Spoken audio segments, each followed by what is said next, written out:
c'est l'heure de InfoCity.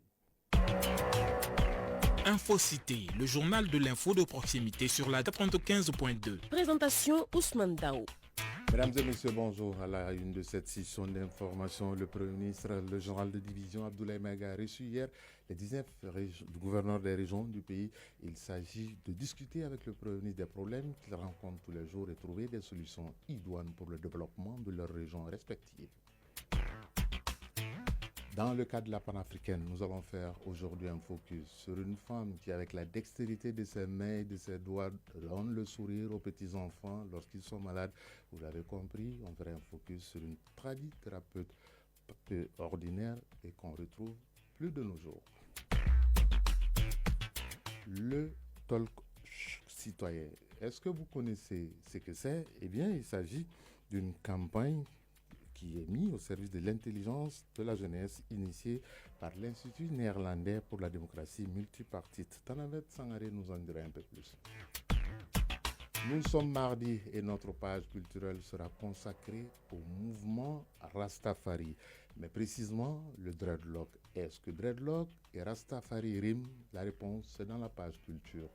La page internationale sera développée par Jafar Chan, qui nous emmènera à Niamey, où Moscou et Niamey raffermissent davantage leurs liens sur le plan de l'énergie et du nucléaire.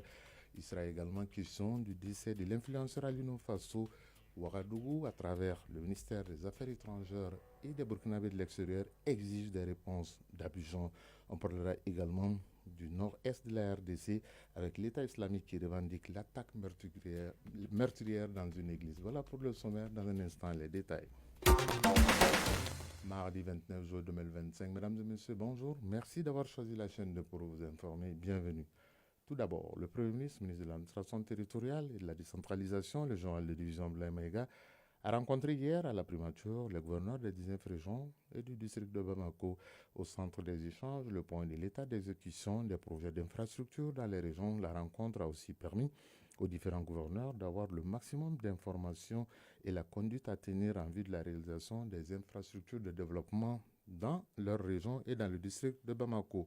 Autre titre de ce journal, campagne Talk citoyen. Le thème retenu pour cette édition est l'intelligence au service de la jeunesse et c'est initié par l'Institut néerlandais pour la démocratie multipartite. L'événement met en exergue les avantages et les défis liés à l'introduction des applications de l'intelligence artificielle dans la vie citoyenne. Tanavet Sangari. De nos jours, l'omniprésence de l'intelligence artificielle ne cesse de croître, surtout chez les jeunes, tant sur le plan éducatif que dans leur vie quotidienne. C'est pourquoi l'Institut néerlandais pour la démocratie multipartite, NIMD Mali, à travers une campagne digitale de sensibilisation, exhorte les jeunes à une meilleure utilisation de l'IA. Célia Dalmeida, directrice de l'Institut néerlandais pour la démocratie multipartite au Mali. La campagne va durer 2 semaines, au cours desquelles il va y avoir de la production de connaissances et partage de connaissances, d'informations, de sensibilisation sur les questions de l'IA pour que les jeunes puissent avoir une meilleure compréhension des défis liés à l'utilisation des applications de l'intelligence artificielle dans tous les domaines. Cette journée de sensibilisation a réuni plusieurs jeunes engagés dans le développement de leur pays. Et selon eux, cette campagne digitale dont le thème est l'intelligence artificielle pour la jeunesse permettra de connaître et comprendre les défis liés à l'introduction des applications de l'IA dans leur quotidien. Mahamadou Silla, participant. Je trouve que c'est une très bonne initiative et j'aimerais que plus de jeunes adhèrent à cela. Awa Koulibaly, participante. Il est possible, grâce à l'intelligence artificielle, d'opérer une personne en étant chez soi. Ça se fait déjà dans les pays développés, sur le continent américain. Et moi, je pense que c'est l'une des grandes prouesses dans le domaine de la santé. Dans les jours à venir, peut-être l'intelligence artificielle pourrait remplacer les humains. En Asie, où on a même des robots qui conduisent. Donc, je pense que ça pourrait faire augmenter le taux de chômage dans le monde. En somme, nos interlocuteurs estiment que l'intelligence artificielle est un outil qui offre de nombreuses opportunités aux jeunes. Mais il est crucial de l'utiliser de manière réfléchie et responsable en étant conscient des risques potentiels.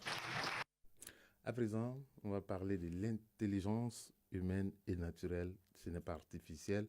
Il s'agit du focus sur une femme dans le cadre de la journée panafricaine dédiée à la femme. Une femme du nom de Aramata Kamara qui officie en commune 4 du district de Bamako, thérapeute de son état avec la dextérité de ses mains.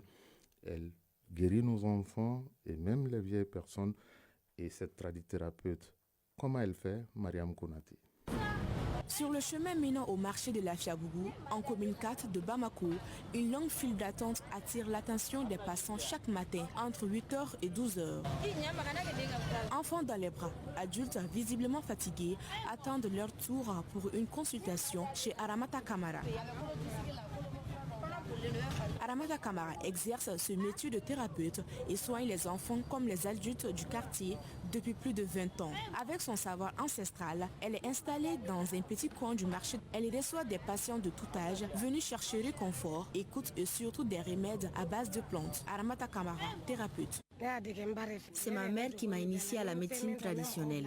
Quand je n'arrive pas à traiter un cas, je me réfère encore à elle. Je soigne presque toutes sortes de maladies, le paludisme, les infections, les maux de dos, entre autres. Mais je ne masse pas les enfants. Nos plantes médicinales viennent principalement de Wassolo et de Kolokani. Mariée et mère de 3 enfants, Aramata a fait de ce métier un véritable sacerdoce qu'elle exerce avec un grand dévouement. Elle n'est pas seulement une guérisseuse, mais aussi une oreille attentive et une conseillère dans ce domaine.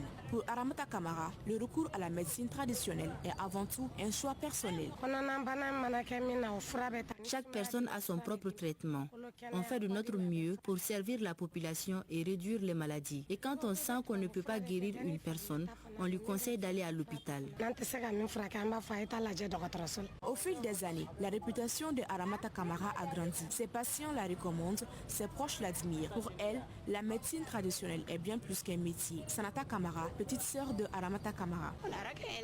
C'est une bonne personne. C'est notre mère qui lui a transmis ses savoirs. Et à son tour, elle me l'a appris. Depuis notre bas âge, c'est elle qui s'occupait de tout pour nous. Elle prend soin de tout le monde et particulièrement de ses clients.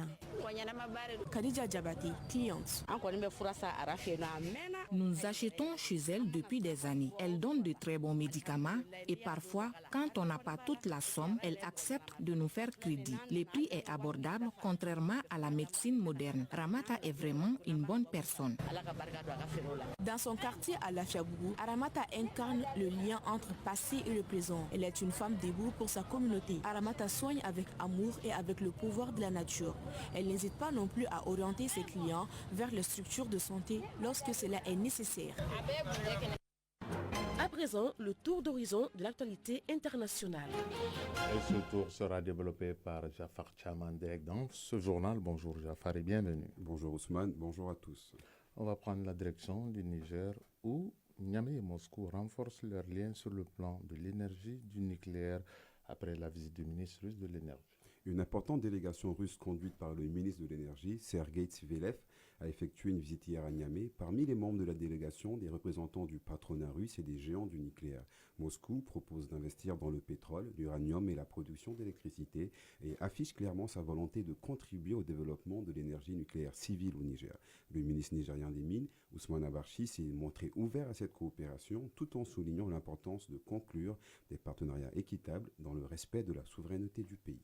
Du Niger, direction la Côte d'Ivoire pour parler de cette triste affaire dénommée affaire Alino Faso, de son vrai nom Christopher Ouagadougou, exige des réponses d'Abidjan après la mort de l'influenceur burkinabé dans les geôles de la gendarmerie de la Côte d'Ivoire. La mort en détention de l'influenceur Alino Faso, de son vrai nom Alain Traoré, ravive les tensions entre les deux pays. Arrêté en janvier dernier pour des accusations d'intelligence avec un État étranger et de complot, il aurait, selon la version officielle ivoirienne, mis fin à ses jours en prison.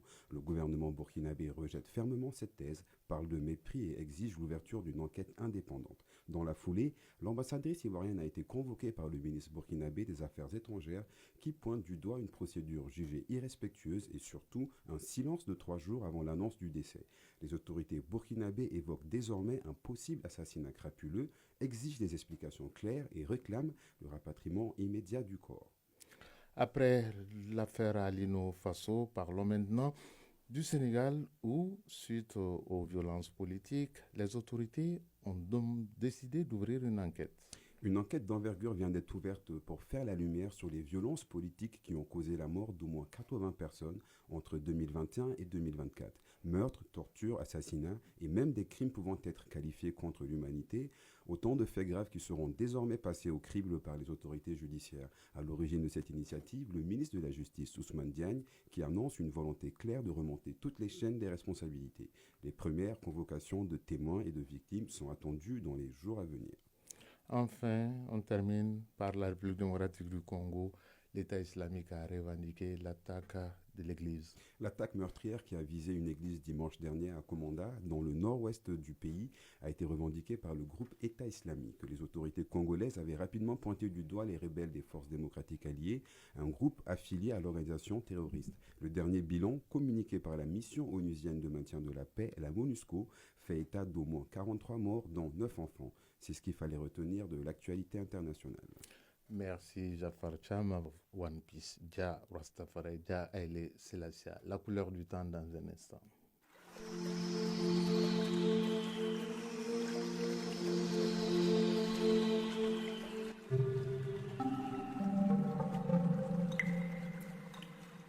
La chaîne 2 avant l'équipe sportive de Awakami Soko, les nouvelles de la couleur du temps. Le thermomètre affiche sur Bamako à environ 30 degrés Celsius. La maximale sera de 33 degrés Celsius. Buvez beaucoup d'eau. Quant au soleil, se couchera à 18h passées de 59 minutes. C'est donc la fin de cette session d'information qui vous a été présentée par Ousmane Daou. Réalisation Assitan Diakité, Fatmata Togola. Mise en onde, Penda Daou, Fatmata Diallo. Mise en ligne, Badi Touré. Coordination, Seydou Traoré, Djefa Diara. Le prochain rendez-vous sur la chaîne 2 avec l'actualité, c'est à 18h. Nagaré Opposition dans un instant. Awakami Soko et Bourima Diallo vont être là pour toute l'actualité sportive de la chaîne 2. Moi, je vous retrouve mardi prochain. Plaise à Dieu. Si vous êtes à table, bon appétit. Si vous avez fini de manger, bonne digestion. Tout le plaisir a été pour nous de vous servir. Chacun de nous ne peut être une étoile, mais tâchons de briller pour éclairer là où nous sommes. Au revoir et à bientôt.